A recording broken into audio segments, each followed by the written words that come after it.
మొన్న ఆయన వచ్చిండు 2 ఏళ్ల తర్వాత. ఏదో మంచి చెప్తాడేమో అనుభవంతో నేను అనుకున్నా. పెద్ద మనిషి కదా, మనం కూడా ఈ మధ్యకాలంలో ఎప్పుడేం అనలేదు. ఏదైతే మీకు చెప్పినో అంతకంటే ముందు నా మీద 181 కేసులు పెట్టిండు. చెంచల్గూడ చెర్లపల్లి జైల్లో బంధించాడు. ఎన్నో రకాలుగా సతాయించాడు. నన్నే కాదు నా కుటుంబాన్ని కూడా పట్టి పీడించాడు.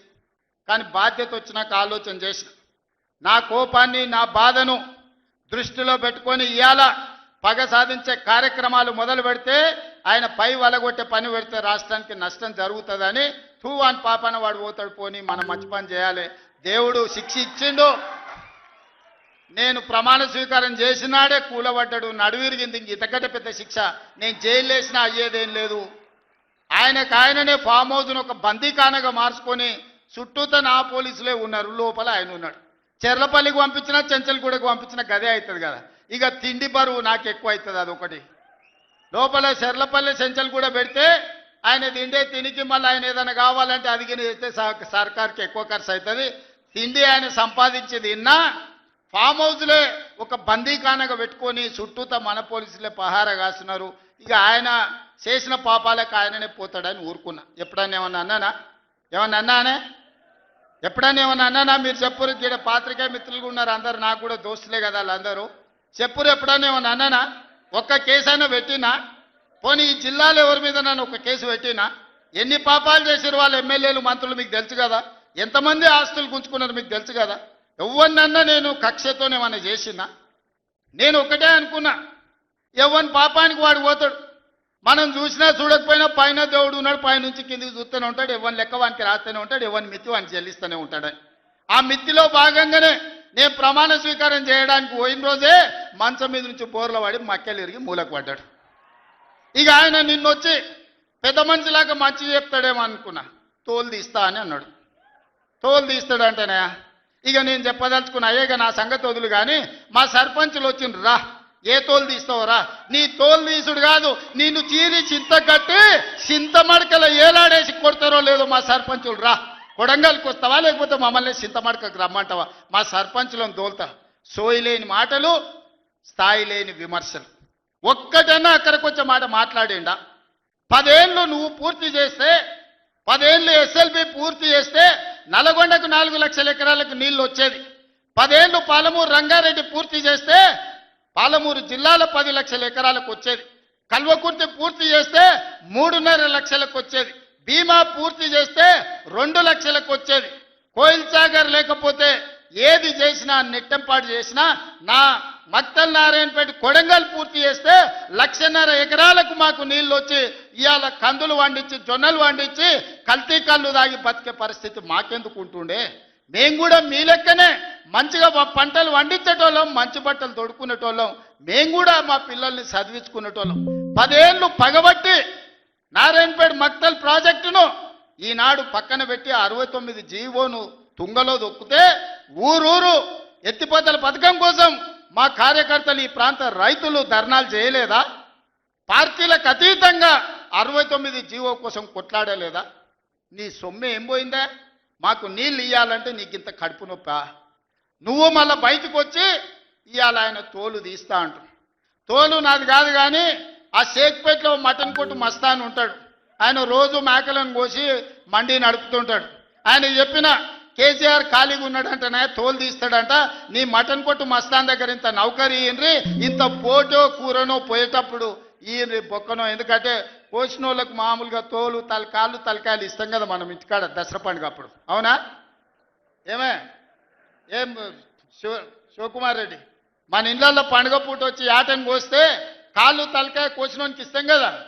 ఇక మటన్ కొట్టు మస్తాన్ కూడా చెప్పిన, ఆ కేసీఆర్ ఖాళీగా ఉన్నాడంటేనే 2 ఏళ్ళు ఫామ్ హౌస్లో ఏం చేస్తుండంటే తోలు తీసేది ప్రాక్టీస్ చేసిండంట. తోలు బాగా తీస్తాడంట. నీ మటన్ కొట్టులో ఈ తోలు తీస్తాడు, కాళ్ళు తలకాయలు మాత్రం ఉచితంగా సాయంత్రం పోతే దావతులో బోటిగిన ఏమైనా కొట్టుకొని సాయంత్రం 2 వేసేటప్పుడు తీసుకుంటాడేమో అని. 40 ఏళ్ళ అనుభవం అంటావు, రాష్ట్ర మంత్రి చేసిన అంటావు, కేంద్ర మంత్రి చేసిన అంటావు, 10 ఏళ్ళు ముఖ్యమంత్రిని చేసిన అంటావు, తెలంగాణ రాష్ట్రాన్ని సాధించిన అంటావు. నేను ఆడ ఫ్యూచర్ సిటీ కడుతున్నాను అంటే తొక్క తోలు. వాడెవడో వస్తాడంటే వంతారనా బొంతారనా ఇవనే ఒక మాజీ ముఖ్యమంత్రి స్థాయిలో మాట్లాడే మాటలు మాకు రావనుకుంటున్నావా? మర్యాద ఉండదని మేము మాట్లాడతలేం. మర్యాద ఉండదని ఇవన్నీ విషయాలు మేము మాట్లాడతలేం. కానీ మాట్లాడ మొదలు పెడితే నువ్వు కాదు కదా నడువుకు రాయి కట్టుకొని ఆడ ఉన్న మల్లన్న సాగర్లో దుంకి చచ్చిపోతావు. మల్లన్న సాగర్ కాకపోతే రంగనాయ సాగర్ల మెడకు తాడేసుకొని ఊరేసుకొని చచ్చిపోతావు. చంద్రశేఖరరావు గారు, నన్ను గెలకకు. నేను అన్నీ చూసిన. ఎక్కడి నుంచి వచ్చిన? నేను నల్లమల్ల అడవుల నుంచి వచ్చిన. జడ్పీటీసీ గెలిచిన, ఎమ్మెల్సీ గెలిచిన, ఎమ్మెల్యే గెలిచిన, ఎంపీ గెలిచిన, తెలంగాణ రాష్ట్రానికి ముఖ్యమంత్రి అయినా అమాం బాపత్ గాని కాదు. అక్కడి నుంచి వచ్చి అమెరికాలో అంట్లుదోమ వస్తే అయ్య పేరు చెప్పి మంత్రి అయినోని కాదు. ఊర్లో దుక్కి దున్ని కష్టమంటే తెలిసి రైతులలో నుంచి వచ్చినోని రైతు బిడ్డను. నాతోని తమాషాలు చేయకు. దుబాయ్ పాస్పోర్ట్ బ్రోకర్ల దందా చేయలే, రియల్ ఎస్టేట్ బ్రోకర్ దందా చేస్తుంది ప్రభుత్వం అంటున్నాడు. రియల్ ఎస్టేట్ వ్యాపారం పెంచుతుంది, రియల్ ఎస్టేట్ ఆదాయాన్ని పెంచుతుంది, రియల్ ఎస్టేట్ అభివృద్ధిని తీసుకొస్తుంది. నీ కొడుకేమో హైదరాబాద్లో రియల్ ఎస్టేట్ వాడిపోయిందంటావు. నువ్వు వచ్చేమో ఈ ముఖ్యమంత్రి రియల్ ఎస్టేట్ దందా చేస్తున్నాడు అంటాడు. ఇదేమన్నా పాస్పోర్ట్ బ్రోకర్ల దందానా? నేను ఎవరినేం దుబాయ్కి పంపుతా అని మోసం చేయలే. భూములు, ప్రభుత్వ భూములు పరిశ్రమలు పెట్టడానికి రైతులు అడిగిన నష్టపరిహారం ఇచ్చి నిన్నగాక మొన్న మక్తల్ నారాయణపేట కొడంగల్ ప్రాజెక్టుకు 12 లక్షలు ఇస్తామన్నాం. మా రైతులందరూ కాదు కూడదన్నారు. ఏం కావాలన్నా అడగమని మా శ్రీహరికి, మా శివకుమార్ రెడ్డికి చెప్పిన, మా పర్ణికమ్మకు చెప్పిన. వాళ్ళు పోయి మాట్లాడిను. వాళ్ళు అడిగింది నాకు వచ్చి చెప్పురన్న. వాళ్ళు 20 లక్షల ఎకరం కావాలన్నారు. పిలిచి క్యాబినెట్లో పెట్టి ఎకరాకి 20 లక్షల దాకా ఇచ్చి 96% ప్రజలు ఏకగ్రీవంగా ఆమోదిస్తే వాని భూమి పోయిన దుఃఖంలో ఉంటాడు, 10 రూపాయలు ఎక్కువ ఇవ్వాలని 20 లక్షల ఎకరాలాగా చెల్లించి నిన్నగాక మన లగచర్లలా లేకపోతే హకీంపేటలో పోలేపల్లె భూమి తీసుకున్నాం. మొదట్లో 7 లక్షలు అన్నారు. అధికారులతో పంచాయతీ పెట్టుకోరు. పాపం తెలిసి తెలియక వాళ్ళు చేసిన అబద్ధాలకు ఈరోజు పంచాయతీ పెట్టుకోరు. చివరికి అడిగినాం, 20 లక్షలు 22 లక్షలు కావాలని ఇచ్చినాం. ఇందిరమ్మ ఇల్లు కావాలన్నారు, ఇచ్చినాం. అక్కడ అభివృద్ధి ఏం కావాలన్నో చేస్తామని చెప్పినాం. ఆడకు జూనియర్ కాలేజ్ ఇచ్చినాం, మెడికల్ కాలేజ్ ఇచ్చినాం, ఇంజనీరింగ్ కాలేజ్ ఇచ్చినాం, డిగ్రీ కాలేజ్ ఇచ్చినాం, అగ్రికల్చర్ కాలేజ్ ఇచ్చినాం, వెటర్నరీ కాలేజ్ ఇచ్చినాం. ఈరోజు సైనిక్ స్కూలు ఈ రాష్ట్రంలోనే లేదు. సైనిక్ స్కూల్ని కూడా ఈరోజు లగచర్ల కాడికి తీసుకొచ్చి పెట్టినాం. ఇవాళ రాష్ట్రంలోనే ఒక ఆదర్శంగా 250 ఎకరాలలో ఒక ఎడ్యుకేషన్ హబ్ కడుతున్నాం. ఈరోజు మేం పోయి ఆ ఊరికో ఈ ఊరికో ఆ పట్టణానికి పోయి చదువుకున్నాడు కాదు, తెలంగాణ రాష్ట్రంలో నలుమూలల నుంచి కొడంగల్కి వచ్చి చదువుకునేటట్టు ఒక ఎడ్యుకేషన్ హబ్బే ఈరోజు కొడంగల్ కడుతున్నాం. ఇది మా విధానం.